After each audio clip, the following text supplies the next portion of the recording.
You claim to be being more transparent, but in fact you're not. You're not at all being transparent. Well, I You're would take saying issue with your characterization. Oh, really? Well, you're not confirming any of these reports, whether they're true or not.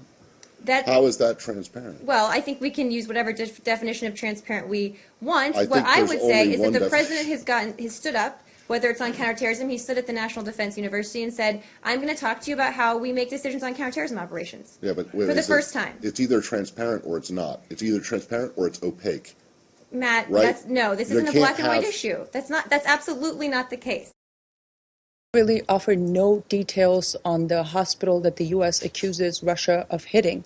We're going to stand by Mr. Kirby's words. You're not even going to say where it is, that hospital that you are saying Russia hit? What we're saying is that we have seen information that Russia is targeting civilian infrastructure. But and we would point you to the Syrian NGOs on the ground, as well as open source reporting on that. He spoke about a specific hospital in Syria. Where exactly is it? What details can you offer about that hospital? Again, I'm not going to get into this sort of detail of operational assessment for this. Maybe you should speak to the Russians on their targeting. Well, actually, they have. Clearly, either she or her colleagues have spoken to the Russians about it, and they say point. that you're wrong. Okay? Isn't it incumbent on you to come up with some, even a location? It doesn't seem like it would be that difficult or violate any kind of intelligence sources and methods to say where exactly it is that you're talking about when you make the accusation. That's the first thing, and then the second thing is you just expanded it quite broadly to say not just hospitals. You said that the Russians are actually targeting civilian infrastructure. Thank you, Matt. Actually, the Russians have hit. Thank you for the Are they clarification. targeting? No, they've hit. And I Okay, so appreciate that.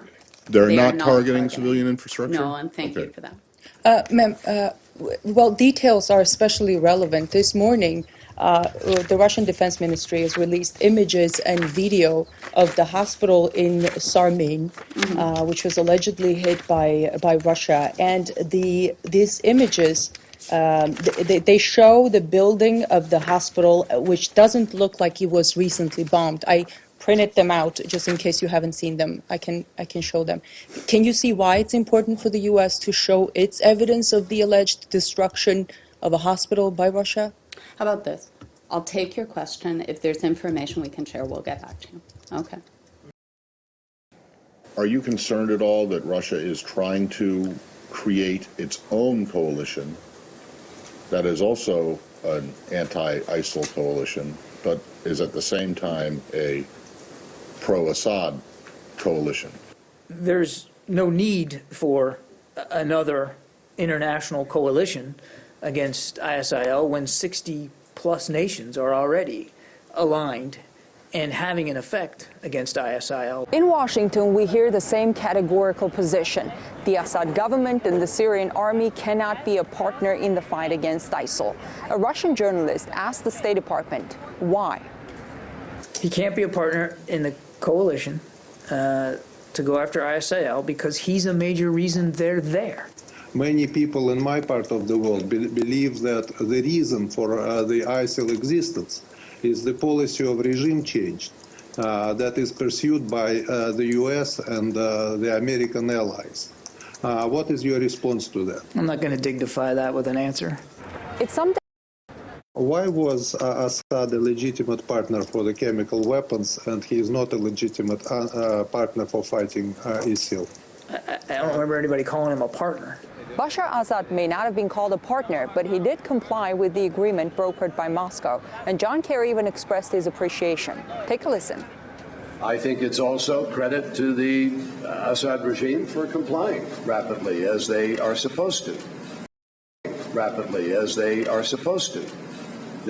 I don't know all the facts yet. Even if you accept the Turkish version that the plane traveled 1.3 miles inside Turkey and violated its airspace for 17 seconds, that's according to Turkey, do you think shooting down the plane was the right thing to do? Again, I'm not going to give you our assessment at this point. We're still gathering the facts. RT's Gania Chichakyan filled us in on the briefing. Well, the State Department says it doesn't know the details of what happened, but at the same time, it's already making subtle excuses for Turkey, like saying Turkey has the right to defend itself. Of course it does, but was there any indication that Russia was going to attack Turkey? Anybody would tell you no. Even if you believe the Turkish version of what happened, the Russian plane, according to Turkey, has gone into the Turkish airspace for 17 seconds, apparently so close to the border that the Russian pilots in parachutes landed in Syria. They reportedly landed dead. Turkmen militia, which is a rebel group in Syria, claim responsibility for killing the pilots in the air as they were parachuting down, basically executing them. Turkey supports these Turkmen rebels in Syria. Here's what the State Department said about the rebels and their admitted killing of the Russian pilots. If these Turkmen were actually being attacked by these Russian strikes, they have every right to defend themselves. That right applies to everyone, does it not? Not just to the rebels who are supported by the West. I'm not going to. I mean, where are you going with this? Do you think that everybody has the right to defend themselves? Well, we said very clearly that people have the right to defend themselves. Including the Assad regime? No. No, they don't have the right to defend themselves. No, look, there's a clear no, but I'm not going to accept your premise that I'm somehow giving. Okay, well, you were the one that raised it. Assad the right, what Assad. Wait, no. Now that you've raised it, what Assad's regime is doing is hardly self-defense. Also, a brigade of the Free Syrian Army has posted a video showing their operatives firing U.S.-made TOW missiles at a helicopter in Syria. The Russian Defense Ministry has confirmed that a rescue helicopter was fired at. One Russian Marine died. The U.S. has provided TOW missiles to the Free Syrian Army, and I asked the State Department if it would condemn such use of the weapons. No, I mean, look, this is a very complex environment, as we've said many times, and it's made even more complex by the fact that Russia is now in support of Assad's regime, carrying out airstrikes. What I heard at the State Department was a response riddled with double standards and designed to shield its ally Turkey. The helicopter was fired at. One Russian Marine died. The Defense Ministry has confirmed that a rescue helicopter was fired at. These latest accusations, like all previous such accusations, are ludicrous. As a matter of long-standing policy, the United States does not support political transitions by non-constitutional means. Political transitions must be democratic, constitutional, peaceful, and legal. We've seen many times that the Venezuelan government tries to distract from its own actions by blaming the United States or other members of the international community for events inside Venezuela. These efforts reflect a lack of seriousness on the part of the Venezuelan government to deal with the grave situation it faces. The U.S. has The U.S. has a long-standing practice of not promoting. What did you say? How long-standing is that? I would, in particular, in South and Latin America, that is not a long-standing practice. Well, my point here, Matt, without getting into history, is that we do not support, we have no involvement with, and these are ludicrous accusations. The reason I ask is because there has been a tendency in the past for the U.S. government, in various administrations, to kind of pick and choose which reports it wants to accept as credible and reliable by the same organizations. Clearly, I'm asking about MSF in this case, but it's happened with Human Rights Watch. It's happened with Amnesty International. Would you regard the credibility of the MSF report on Kunduz as the same or as credible as the reporting that they have done from Syria about the hospital target? I'm not in a position to make that call, Matt. And as I said, going back to the real crux, I think, of the question, we get information from lots of sources, and it's not just from outside groups. We have to take these claims by outside groups seriously. That doesn't mean we necessarily will come to the same conclusions over time after a review of them, but we don't dismiss them out of hand. And I am in no position to say that we take one report from one group more credibly than another report from the same group. We take them all in, we review them, we check them against the information that we also have using a variety of sources, and then we make our own decisions based on that.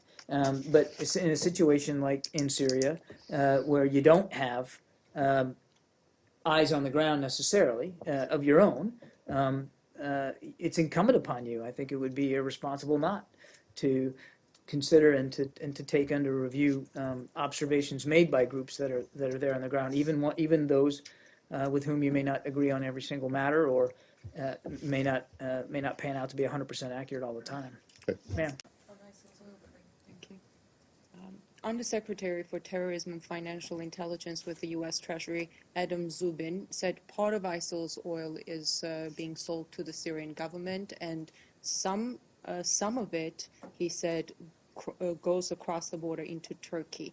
Does the U.S. plan to take whatever information it has to the UN Security Council? I know of no such plans, and as I think we've briefed from this podium before, we've seen no indication whatsoever that Turkey is involved in oil smuggling or relationships of that kind with ISIL. Lizzie, can you tell us more then about the tactics being used by Russia at the moment in its air campaign in Syria?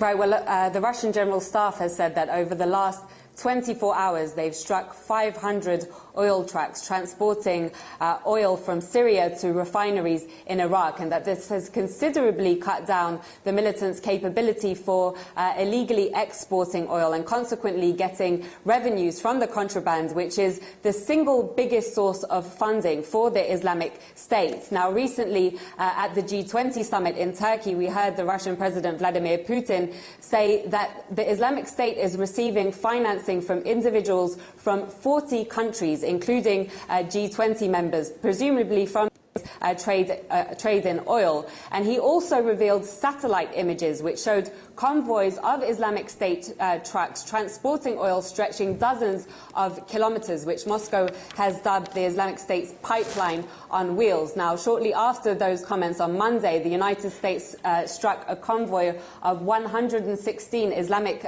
State trucks in Syria, which they appear to have been shamed into doing by President Putin's comments, because indeed it's the first time that they've targeted an Islamic State convoy of trucks transporting oil since they began their airstrikes against the group more than 1 year ago.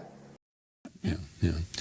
How do we attack that rather than retaking territory? Attack the funding that they have, attack the ability to sell the oil. We've seen attacks on that oil transfer taking place now after Paris that didn't take place before Paris, which is your original question. Right. What should we be doing now? So this is one of the collateral damage questions, right?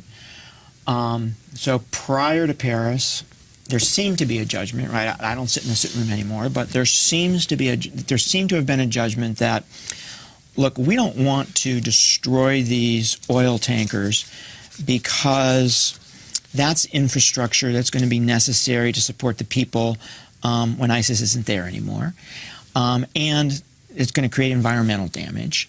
And we didn't go after oil wells, actually hitting oil wells that ISIS controls, because we didn't want to do environmental damage and we didn't want to destroy that infrastructure, right? So we hit oil on trucks. So now we're hitting oil on trucks, right? And Russia denies having done that and asks for proof. Will the U.S. provide proof? It's not our responsibility to provide proof to the Russians for something they did wrong. And hang on a second now. Sorry.